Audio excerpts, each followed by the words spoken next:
중국 북부와 몽골 남쪽에 걸쳐 있는 고비 사막에서 최근 이틀 동안 떠오른 황사가 오늘 새벽부터 한반도로 유입되고 있습니다. 이미 백령도의 미세먼지 농도는 매우 나쁨 수준에 육박하고 있습니다. 전국의 미세먼지 농도 역시 시간이 흐를수록 높아지고 있습니다. 주로 오늘 낮 동안에 나쁨 단계를 보이는 곳이 많겠고 곳에 따라 매우 나쁨 단계까지 치솟겠습니다. 네, 잇따라 우리나라에 영향을 미치고 있는 중국 황사인데요. 올해 들어서는 평년과 비교해서 횟수도 크게 늘었고 강도도 더 심합니다. 이렇게 또다시 중국에서 넘어온 황사가 얼마나 우리 지상으로 떨어지느냐에 따라서 여파가 이어질 것으로 보입니다. 이재승 기자입니다. 오늘 새벽 백령도에 황사가 관측됐습니다. 새벽 4시 30분 기준 백령도의 미세먼지 농도는 143 마이크로그램까지 치솟았습니다. 150일 이상인 매우 나쁨 수준에 바짝 다가섰습니다. 이번 황사는 어제와 그제 고비 사막에서 발원해 오늘 새벽 비가 그친 뒤 한반도로 밀려왔습니다. 보통 2km 상공을 지나지만 고기압으로 생긴 하강 기류를 타고 점차 지상으로 떨어질 것으로 보입니다. 오늘 아침 수도권을 시작으로 전국의 미세먼지 농도가 차츰 높아지겠습니다. 대부분 지방에서 나쁨 수준을 보이고 일부는 매우 나쁨을 보이는 곳도 있겠습니다. 미세먼지와 함께 서쪽 지방 곳곳엔 오전까지 안개가 끼는 곳이 많겠습니다. 특히 중부 서해안에는 가시거리 200m 미만의 짙은 안개가 낀 곳도 있어 교통안전에 주의해야 합니다.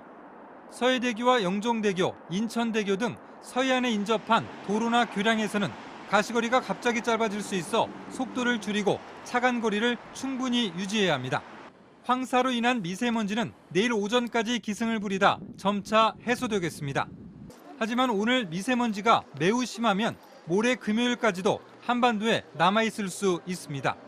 환경부 대기질 예보센터는 오늘 밤 우리나라에서 남해상으로 나갔던 미세먼지가 내일 남서기류를 타고 다시 유입될 수 있다라고 설명했습니다. JTBC 이재승입니다. 이번 황사는 한반도로 향하기 전에 마치 허리케인처럼 중국 북동부 지역을 휩쓸었습니다. 모래 폭풍이 도시와 농촌을 모두 뒤덮었습니다. 올 들어 5번째 발생한 황사입니다. 베이징에서 박성훈 특파원이 보도합니다. 중국 북부 깐수성입니다. 하늘부터 땅까지 모래가 거대한 장벽을 이뤘습니다. 영화에서나 볼 법한 모래 폭풍이 도시를 덮칩니다. 아파트도 농경지도 차례차례 모래바람 속에 사라집니다. 네이멍구도 마찬가지. 쓰나미 같은 황사가 몰아치며 일대가 폐허가 됐습니다. 지난 25일 시작된 황사가 사흘째 중국 북동부를 강타했습니다. 초속 25m의 강풍까지 동반하면서 대기는 누렇게 변했고 가시거리는 200여 미터에 불과했습니다. 거리에는 인적조차 찾아보기 어렵습니다.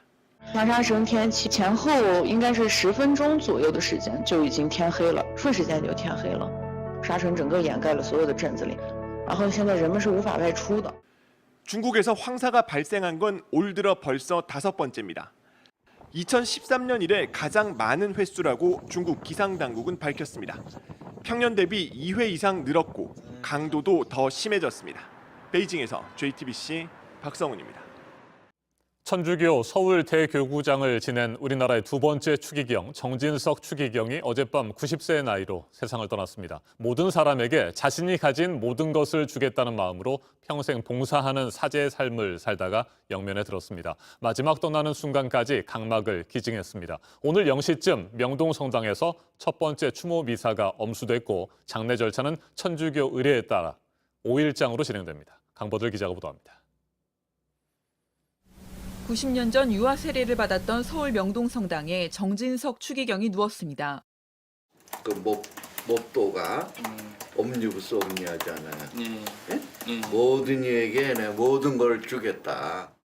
평생을 지키려 했던 성경 구절대로 정 추기경은 장기도, 통장에 남은 돈도 모두 나누고 떠났습니다. 봉사를 통해 행복을 나누고 존재 가치를 완성하려 한 삶이었습니다. 6.25 전쟁 때부터 지금까지 오늘이 나에게 마지막 날일 수도 있다. 가장 보람 있는 건 뭔가 그 남을 위해서 사는 거지. 완벽하게 그렇게 못했지. 내 욕심 차린 것도 많죠. 근데 하여튼 그렇게 노력은 하면서 살았어요. 전쟁 고아를 돌보다 결국 발명가 대신 사제의 길을 택했고 1961년 사제 서품을 받고 1970년 최연소 주교로 서품됐습니다. 2006년에는 한국의 두 번째 추기경이 됐습니다. 독재 정권에 맞선 고 김수환 추기경에 비하면 조용한 추기경이었습니다. 김수환 추기경님께서 아버지였다면 정추경님은 어머니와 같이 따뜻하고 배려심이 많고 우리들을 품어주시고. 하지만 정추기경의 이야기는 많은 사람들에게 평안을 선사했습니다. 사랑하자는 말보다 먼저 이해합시다. 인정합시다. 자기 잘못을 인정하고 다른 사람의 정을 인정하고 다른 사람의 고마움을 인정하고 우리 인정받기 위해서 사는 거니까. 평생의 취미라고 한 지필도 결국 자신의 깨달음을 나누기 위한 봉사였습니다.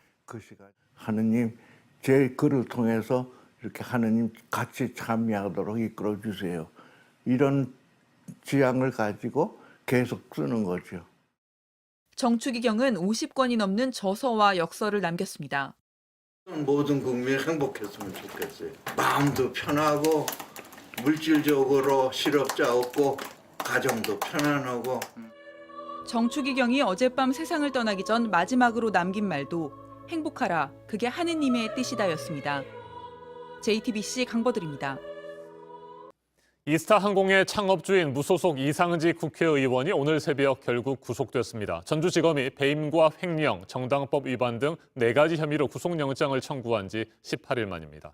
법원은 이상직 의원이 관련자들에 대해 영향력을 행사할 수 있는 위치에 있다며 증거 변조나 진술 회유, 증거 인멸의 우려가 있다고 밝혔습니다. 지난 21일 국회에서 헌정사상 15번째 체포동의안이 통과되기 직전까지도 억울하다고 주장했던 이 의원은 앞으로 구속된 상태에서 법정 다툼을 이어가게 됐습니다. 노진호 기자가 보도합니다. 이스타항공 창업주인 무소속 이상직 의원이 결국 구속됐습니다. 영장을 발부한 판사는 수사 과정에서 나타난 피의자의 행태를 볼 때 증거 변조나 진술 회유 가능성이 있다고 설명했습니다. 21대 국회 들어 현직 의원이 구속되는 건 더불어민주당 정정순 의원에 이어 두 번째입니다.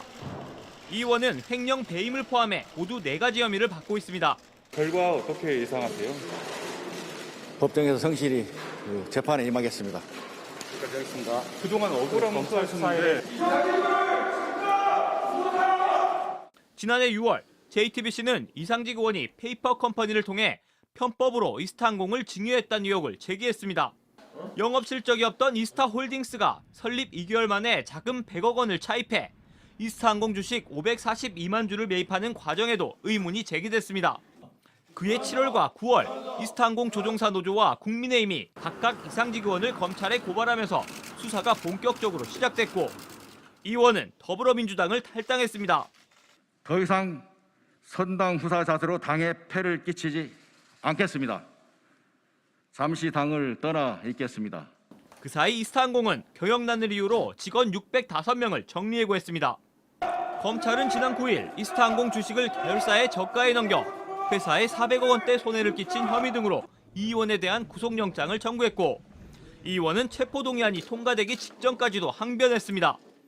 오늘 이 시간 국민에 의해 직접 선출된 동료 의원이 계신 국회 본청 안에서 본 의원이 검찰로부터 당하고 있는 이 참을 수 없는 지옥과 수모를 동료 의원 여러분 또한 언제라도 당할 수 있다는 사실을 잊지 마십시오.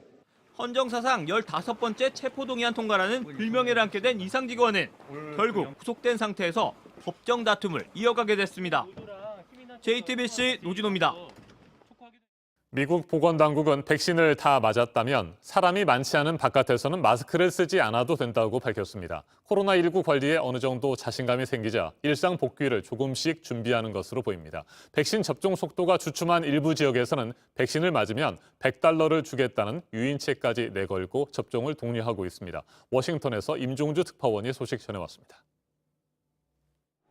미국에서 백신을 한 번이라도 맞은 사람은 42.7%로 10명 중 4명을 넘어섰습니다. 18살 이상 성인 중 한 번이라도 백신을 맞은 비율은 54%를 넘습니다. 이를 토대로 보건당국이 새 마스크 착용 지침을 내놨습니다. There are many situations where fully vaccinated people do not need to wear a mask, particularly if they are outdoors. 지침에 따라 백신 접종자는 소규모 야외 모임에선 마스크를 안 써도 됩니다. 그러나 백신을 안 맞았으면 써야 합니다. 보건당국은 대규모 모임은 백신 접종 여부와 상관없이 피해줄 것을 권고했습니다. 일상 복귀를 위해 한 걸음 나아가는 상징적 조치이자 접종에 더 속도를 내려는 의미로 풀이됩니다. If you're vaccinated, you can do more things more safely, both outdoors as well as indoors. 보건당국은 최근 접종 속도가 주춤하자 집단 면역에 필요한 70에서 85% 접종까지는 아직 갈 길이 멀다며 잔뜩 긴장하고 있습니다. 수도 워싱턴과 가까운 웨스트 버지니아주는 현금까지 내걸었습니다. 16살에서 35살까지의 젊은 층에게 백신을 맞으면 $100씩을 주기로 했습니다. We're going to give a $100 savings bond to every single one that steps up and takes their vaccines. 뉴욕시는 박물관 무료 입장권을 제공하기로 했고 일부 기업들은 도넛과 맥주 등을 나눠주기로 했습니다. 백악관은 국제사회에 백신 특허권 일시 중단 요구와 관련해 선택지 가운데 하나로 검토하고 있지만 결정된 것은 없다고 밝혔습니다. 워싱턴에서 JTBC 임종주입니다.